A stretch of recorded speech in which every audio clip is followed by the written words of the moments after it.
My name is Lesrin Mashava from Activate.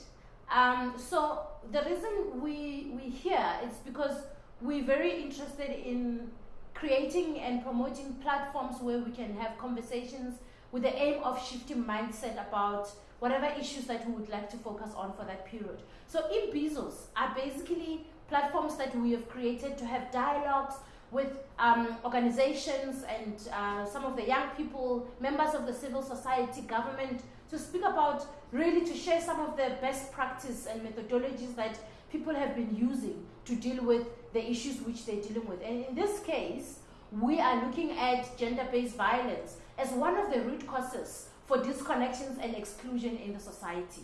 So this specific Imbizo, it's going to be held in different provinces across South Africa, where we are actually going to say, let us share, let us just listen to what other people have to say about gender-based violence, what other people are doing about gender-based violence, what are some of the solutions which sits there around gender-based violence, because it is a critical issue, it is a problem in the society, it's affecting change, it's affecting development, and we really, as active citizens, want to do something about this. So we're doing this in partnership with Africa Unite and Institute for Reconciliation and Justice. So we're here because we're very passionate about peace. We're here because we are tired of the killings and the hate and the rapes that are happening not only around gender, but around many things in general, because we cannot speak about everything at the same time. So we are also really interested in promoting inclusive and connected societies. And everyone who's invited here was invited specifically because you're doing work around inclusion and connectedness and promoting peace in your own space. So, gender-based violence, it's a subject which we wanted to start with. This is work that has started from a long time ago. This year, it's come out very strong in South Africa. I don't know if you guys will remember Karabo's story that made, noise in the news, and a young lady who was murdered and raped and killed by people she knew, and that's one story out of millions of stories. We are also here because we believe in the power of working together, a power of collaborations, a power of finding solutions as a community. So the organizations, we have put this initiative together. It's these three organizations that are there: Activate, Institute for Justice and Reconciliation, and Africa Unite. And we feel that it's very important that we just briefly give each organization a chance to explain who they are, the three organizations. So I'm from Activate, and basically what Activate does is we are a network of youth across South Africa, and we are really passionate about driving change in our communities. And driving change is not limited to anything. And we've got activators who feel passionate about driving change through running school clubs, activators who feel passionate about driving change through doing sexual and reproductive health education, environment health. So we're very diverse in terms of our driving change. But the one thing that makes us strong is we are all active citizens and we are building our communities together. We've got a training program, which is a residential training program, like a workshop space, which is looking at the importance of thinking innovatively when you come up with solutions to challenges in your community, in your own space, in your university, or wherever you're driving change. This year it is, we hosted a gender endowment. The idea behind it is similar to what Les spoke about. How do we work differently? How do we understand our position and our role in society differently? Part of what we do with the project, the gender project, is to try and understand what are some of the underlying causes of gender-based violence that exist, but also how do we understand what is that nexus between gender justice and reconciliation. So the idea is to have conversations with people across the board to understand how do we define what gender justice is, what would it look like practically, and what are some of the tools that we have within our own spaces that we use to kind of combat this social ill. So in a nutshell, that is what we do. The unique thing that we do as Africa Unite is to capacitate young people into understanding exactly what is human rights. Every day we see communities struggling in terms of conflict, you see marches, but just to break down human rights to understanding exactly what do we call human rights and how do I start claiming my rights, and also what is my responsibility. So one of the most important things that we do is to select young people and train them as what we call human rights educators. And part of the work that they do now is to go back in their own respective communities and start raising human rights awareness. So we run what we call human rights awareness sessions in many communities. But part of this awareness session is talking about what happens to what is happening to us every day in our communities. It can be in schools, it can be in our workplaces, it can be in universities. So for the past years, we've started working on the issue of gender-based violence as part of our human rights awareness campaigns. These sessions have been running in high schools, they've been running with out-of-school young people, and part of the feedback that came out of those sessions is the chart that is just behind you there. And one of the most important things that we saw is that going down to the community, realize that people do not even understand what is gender itself. So how do you start speaking about gender-based violence? It becomes a very broad topic for them. So it starts from building on the word gender itself. What is gender? And how do you define gender? And what is gender-based violence? So what can we do? Who are mostly the perpetrators of this? And what can we do as young people? So very importantly, that is one of the work that we do, just capacitating young people into understanding their daily struggles, and from there to say what actions can we make. So yeah, I'm not going to explain that, like part of the work is being said. It's almost the same, and very importantly, like what my two colleagues said, it's very important that we work together as organizations before also we try to capacitate communities, because our connectedness will also determine the impact of the work that we do in the communities. And said, listen, we need to have conversations about this gender-based violence, or gender in general, or violence in general. So what we have done is we have put together, we have sort of collected the feedback from, the discussions, and we have linked that with the statistics of how gender-based violence looks like in South Africa today. And we have sort of put it in a summary so that we can reflect it back to you to say, now this is the conversation, these are the voices of young people, this is what young people think are the root causes of gender-based violence. And it's quite interesting that we had the dialogue in the Western Cape, in the Free State, in KZN, I think in the Eastern Cape as well. And the similarities, there was a thread in the conversation. People were speaking about the same things, as though they were in the same room. So the reason we're having this conversation in different provinces is because we really want to have a clear picture of what South Africans think and what do we really think are the problems, so that when we think about solutions, we know that we're coming up with solutions to problems that are common. Most of the cases is when a man reports, the police doesn't take it serious. So at the end of the day, what's the need to report whatever happened?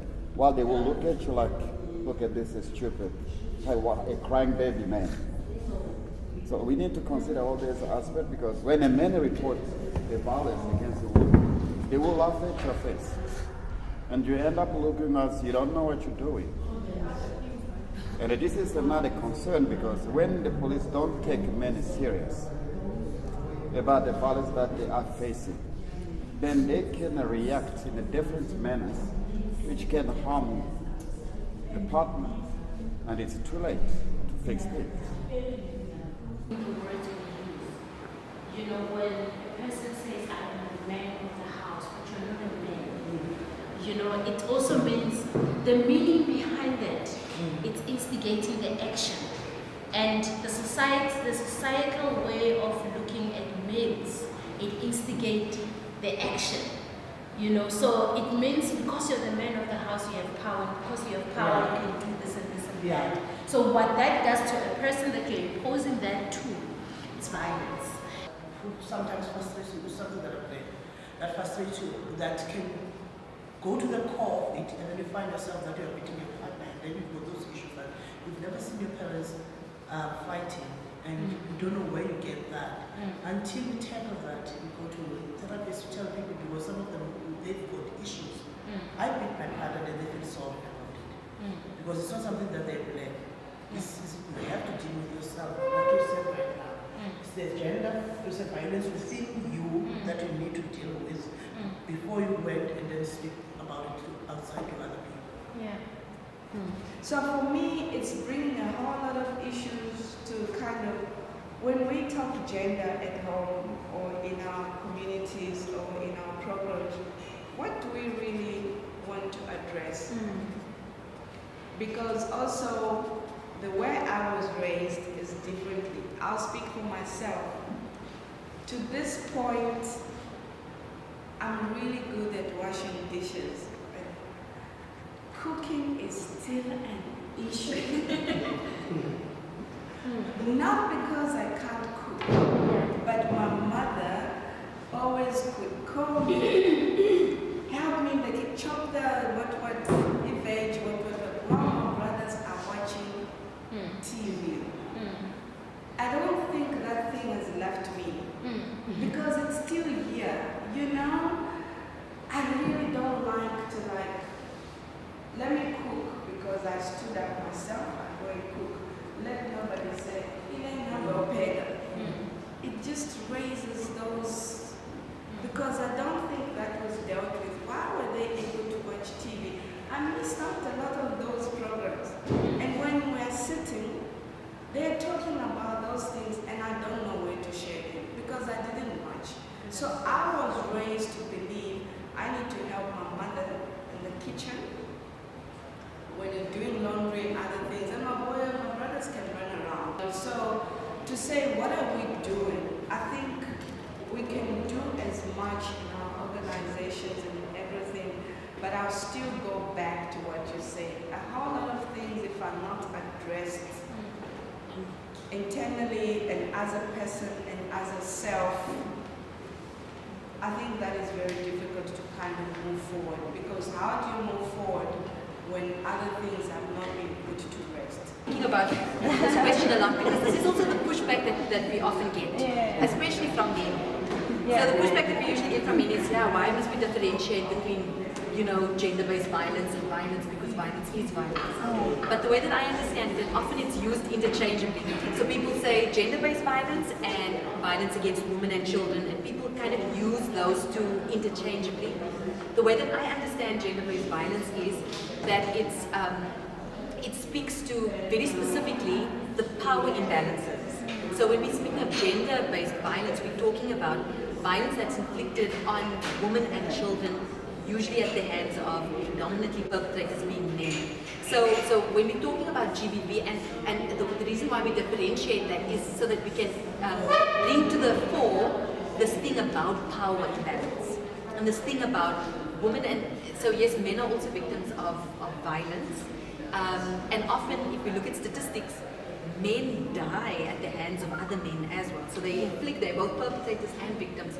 But when we're talking about GBV, we're talking specifically about that power imbalance, that women and children remain still, despite many efforts that have been made, remain marginalized, disenfranchised. So when we're talking about GBV, that's kind of, I guess this is my understanding, it's to kind of highlight that, to show this is the power imbalances that we talk about, and how that specific power imbalance manifests.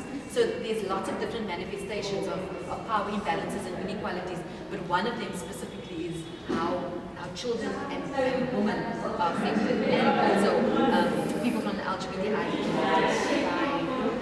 So that's just how I try and make sense of it. Nditatsha kakhulu ngoba andifuni ukusuka apha endleni, ishusha kakhulu, yenze iifemeli zingavani. Njengoba besela kakhulu be-abuse okutywala, besela over, wena mama notata muthi niyaxabana endlini ngabantwana. Nantsi enye ingxaki iqala apha endlini, le violence apha endlini. Ithi ke ngoku kuphinde ke ngoku wena ungaphangeli, iphinde le nto iphinde futhi abantwana labo baku-abuse ukuba wena utheni awuna-income engenayo ophangeli. Iyasuka ke ngoku le nto iyaxabanisa phaa kulaa tata uphangelayo.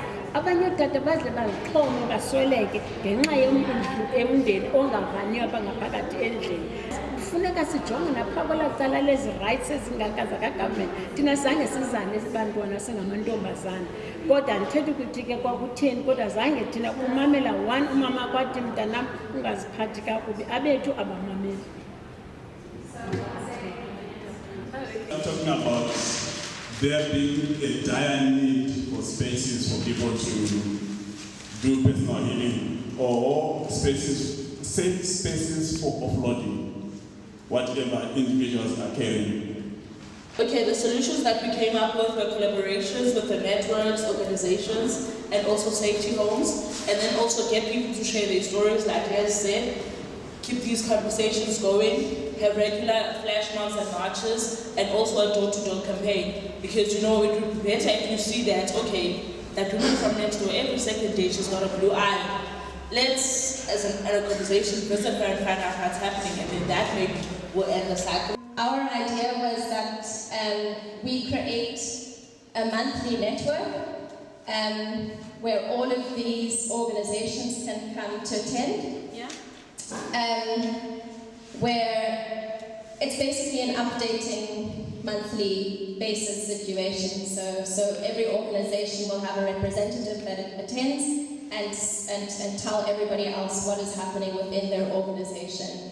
And it's not only updating, but it's also speaking about projects which are happening,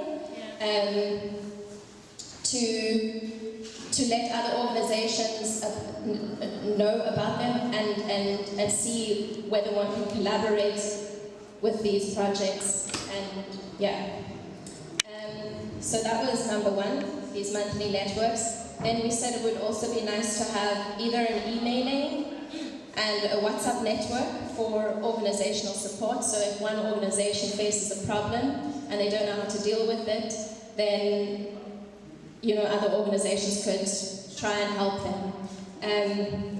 My name is Lawrence and I'm a freelance facilitator. Here we are talking about creating spaces for safe conversations, spaces for safe healing, accessing those issues that are hidden within the individuals. It can be within the body itself or within the psyche.